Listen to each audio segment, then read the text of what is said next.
estudante, quarto trimestre, bacharel em teologia. Sou professor de escola dominical e também pregador do Evangelho. Este é o seu, é o meu canal, o que a Bíblia diz.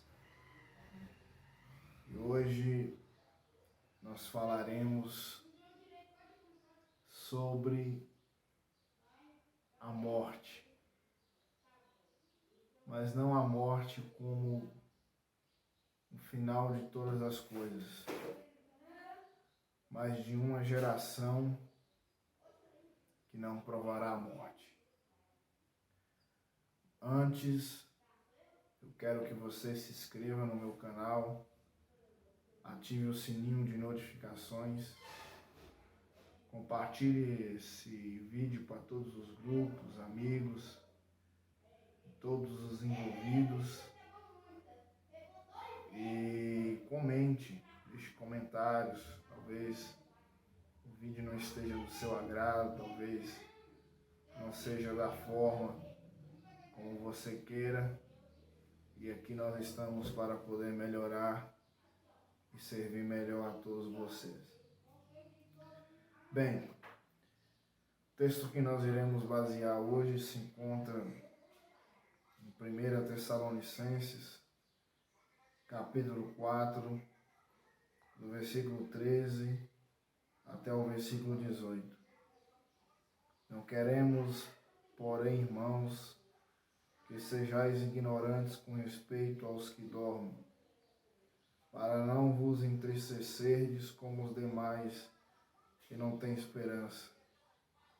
Pois se cremos que Jesus morreu e ressuscitou, assim também Deus, mediante Jesus, trará em sua companhia os que dormem. Ora, ainda vos declaramos por palavra do Senhor, isso nós os vivos, os que ficarmos até a vinda do Senhor, de modo algum precederemos os que dormem. Porquanto o Senhor mesmo, dada a sua palavra de ordem, ouvida a voz do arcanjo, ressoada a trombeta de Deus, descerá dos céus, e os mortos em Cristo ressuscitarão primeiro. Depois nós, os vivos, os que ficarmos, seremos arrebatados juntamente com eles entre nuvens para o encontro do Senhor nos ares, e assim estaremos para sempre com o Senhor. Consolai-vos, pois, uns aos outros com essas palavras. Bem, esse texto de Tessalonicenses, de todas as igrejas que o apóstolo Paulo plantou, doutrinou e ensinou, as igrejas da Macedônia, elas se destacaram no ministério de Paulo. Entre elas, a igreja de Tessalônica. Tessalônica era uma cidade onde muitos soldados aposentados romanos, soldados romanos em fim de carreira, se mudavam com a sua família para aquela região e ali formavam culturas, formaram a cidade, formaram aquele local onde eles sobreviviam. Ali Paulo achou um grande centro de evangelização em Tessalônica. E a mensagem que Paulo trazia aos tessalonicenses era sobre a supremacia sobre a morte. Que a morte não era o fim de todas as coisas. E era certo que os gregos, a filosofia grega, alguns pensamentos gregos, tinham a matéria como o estado final. A a matéria como estado udiúnico. Paulo vem com uma teologia diferente. Paulo ele vem com a ideia de que a vida consistia muito mais do que o mundo físico, material, algo cósmico, espiritual, sobrenatural, num plano eterno existia. Quando Paulo sai de Tessalônica, agora Tessalônica é abordada com a mensagem que era aproveitada pelos falsos mestres, porque os falsos mestres fazem isso, eles pegam uma verdade e as desrompem, as desvirtuam, as destrói e constrói uma nova versão delas. Satanás ele não tem, podemos dizer, intenção de contar uma mentira completa, mas de contar uma meia mentira ou uma meia verdade. E a grande mensagem que rolava na igreja de Tessalônica era que aqueles que morriam antes da vinda de Cristo não teriam a vida eterna,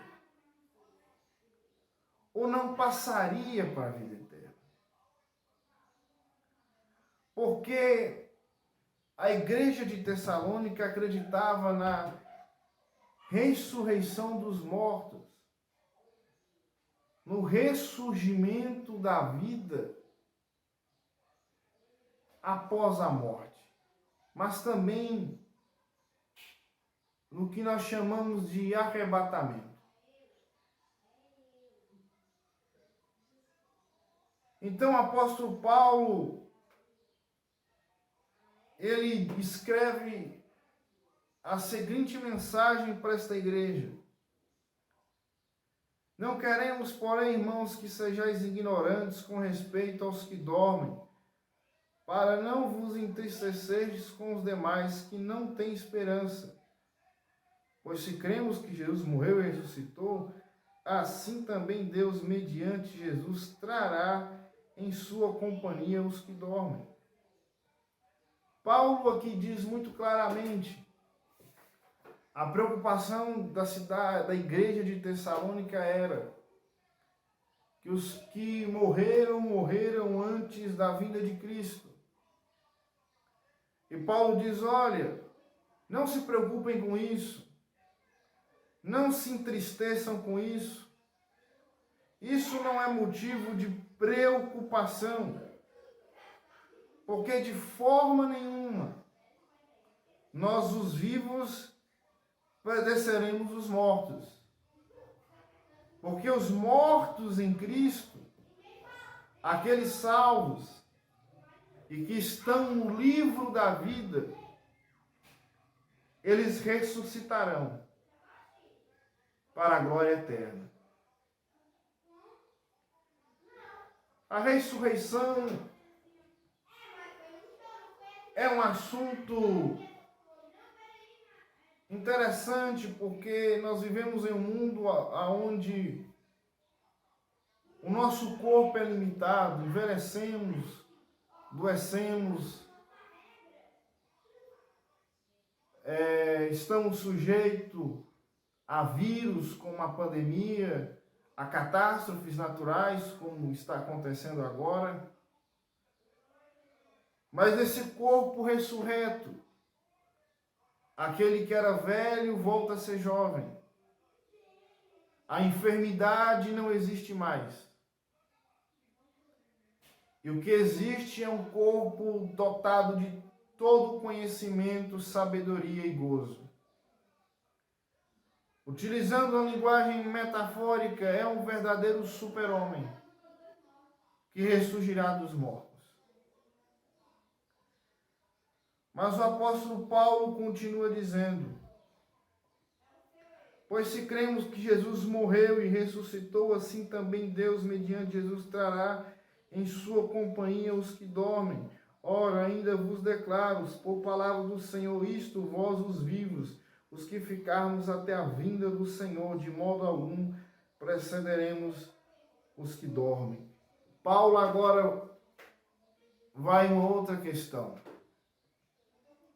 Além de Paulo dizer que nós, os vivos, não precederemos os mortos, porque os mortos em Cristo ressuscitarão primeiro, mas também os que tiverem vivos até a vinda do Senhor também farão parte